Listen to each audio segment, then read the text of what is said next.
પાટણ જિલ્લા હોમગાર્ડ દળ દ્વારા અંબાજી પગપાળા જતા પદયાત્રીઓ માટે અડિયા ગામ નજીક સેવા કેમ્પનો પ્રારંભ કરવામાં આવ્યો। જિલ્લા ભાજપ પ્રમુખના હસ્તે પ્રારંભ કરવામાં આવ્યો, જેમાં ચા પાણી, નાસ્તો અને મેડિકલ સાથે જમવા રહેવાની સગવડ કરવામાં આવી છે।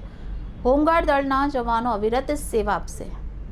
ભાદરવી પૂનમના મેળામાં અંબાજી પગપાળા જતા પદયાત્રીઓની સેવામાં જિલ્લા હોમગાર્ડ કમાન્ડન્ટ સંજયભાઈ ઠાકોરના માર્ગદર્શન હેઠળ અડિયા ગામ નજીક તારીખ 11 થી 14 સુધી સેવા કેમ્પમાં ચા પાણી, નાસ્તો, બંને ટાઈમ ભોજન, આરામ સહિતની સેવાઓ સાથે આજરોજ ભાજપ જિલ્લા પ્રમુખના વરદ હસ્તે પ્રારંભ કરવામાં આવ્યો હતો, જેમાં જિલ્લા હોમગાર્ડ કમાન્ડન્ટ સંજયભાઈ ઠાકોર મોટી સંખ્યામાં હોમગાર્ડ દળના જવાનો ખડે પગે અવિરત સેવામાં જોડાયા હતા।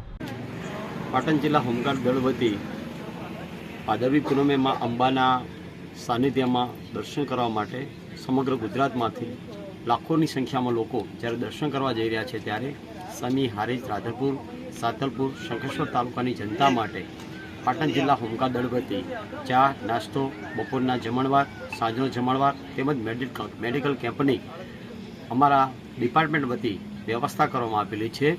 તો હું અપેક્ષા રાખું છું મીડિયાના માધ્યમથી કે જેટલા બી યાત્રાળુઓ અહીંથી નીકળે તો જેટલા બી અહીંથી લોકો માં અંબાના દર્શન કરવા માટે સંઘ લઈને નીકળે છે, એમને હું અપીલ કરું છું કે અમારી સેવાનો લાભ લેશો। બોલો અંબે માત કી જય।